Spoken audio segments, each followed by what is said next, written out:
Welcome to healthy food kitchen. இன்றைக்கி நம்ம மணத்தக்காளி வத்தல் செய்ய போகிறோம். இந்த வத்தல் வந்து வயிற்று வலிக்கலாம் ரொம்ப நல்லது, ரொம்ப தயிர் சாதத்துக்கு ரொம்ப டேஸ்ட்டாக இருக்கும். வத்த குழம்புக்கும் நம்ம யூஸ் பண்ணிக்கலாம். இது நான் வந்து கழுவி இந்த மாதிரி வெள்ளை துணியில் ஈரம் போக உணர்த்தி வச்சுருக்கேன். இதுதான் மணத்தக்காளி காய். இது எப்படி செய்கிறதுன்னு நான் இப்போ காமிக்கிறேன். நம்ம கழுவி நனைச்சி ஈரத்தை வந்து துணியில் போட்டு எடுத்துட்டோம். இப்போ காய் வந்து ட்ரையாக இருக்குது. இதில் வந்து நம்ம தேவையான அளவுக்கு உப்பு சேர்த்துக்குவோம். இப்போ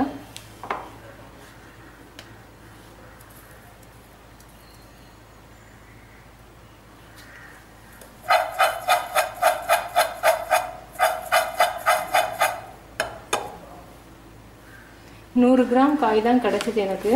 இது நம்ம காஞ்ச பிறகு பார்த்திங்கன்னா ஒரு கைப்பிடி அளவுக்கு தான் இருக்கும். கீரைக்காரங்கள்ட்ட காய் சொல்லி வச்சிங்கன்னா கொண்டு வந்து தருவாங்க.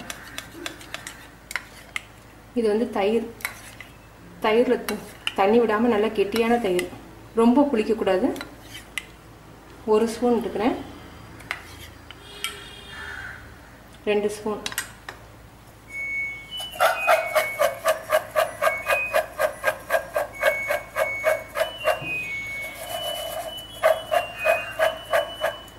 நம்ம தயிர் விடுறதுக்கு காரணம் அது வந்து உப்போடு சேர்ந்து, உப்பும் அந்த புளிப்பும் சேர்ந்து காயில் இருக்கும்போது காய் வத்தல் வந்து கெட்டு போகாது, அதனால சேர்த்துருக்கேன்.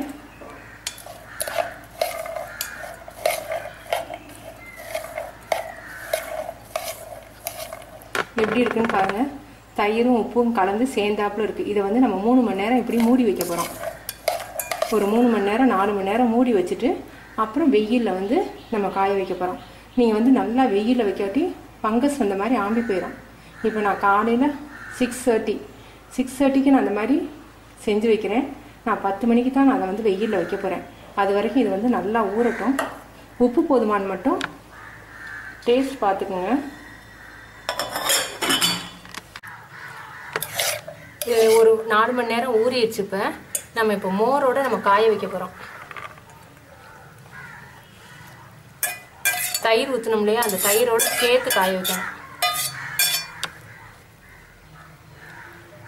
இந்த தயிரை உறிஞ்சி நல்ல டேஸ்டாக இருக்கும்.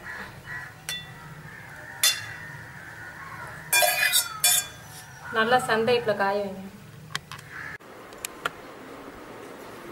மிதுக்க வச்சல் ஒரு நாள் ஃபுல்லாக நம்ம வெயிலில் காய வச்சோம்.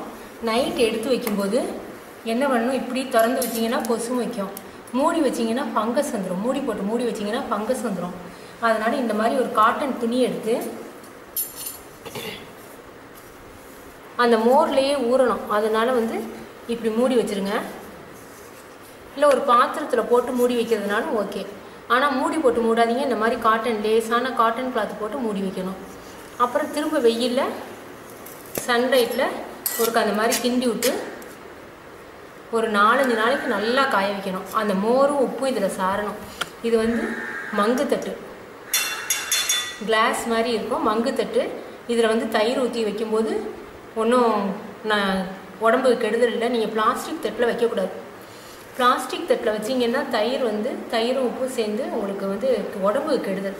அந்த மாதிரி நீங்கள் வைக்கும்போது சில்வர் தட்டுலேயோ மங்கு தட்டுலேயோ கிளாஸ்லேயோ வைங்க. கிளாஸில் வெயிலில் வைக்கக்கூடாது, அதனால் சில்வர் தட்டில் வைங்க. மிதுக்கு வத்தல் ரெடி ஆயிடுச்சு. மணத்தக்காளி வத்தல் இந்த மாதிரி நல்லா உப்பும் தயிரும் ஒன்று சேர்ந்து நல்லா வந்து 1 வாரத்துக்கு நீங்கள் சன்லைட்டில் வைக்கணும். ஏன்னா காய் வந்து நீர் சத்து உள்ள காய், அந்த நீரெல்லாம் வற்றணும். அப்போ தான் இந்த மாதிரி உதிரியாக வரும்.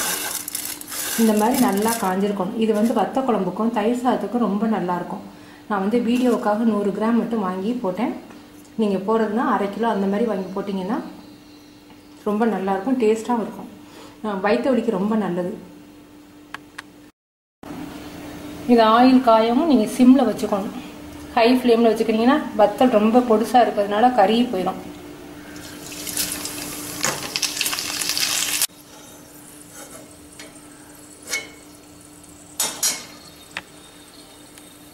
வத்தல் ரெடி. நீங்கள் செஞ்சு பார்த்துட்டு உங்கள் கமெண்ட்ஸ் எனக்கு சொல்லுங்கள். தேங்க்யூ.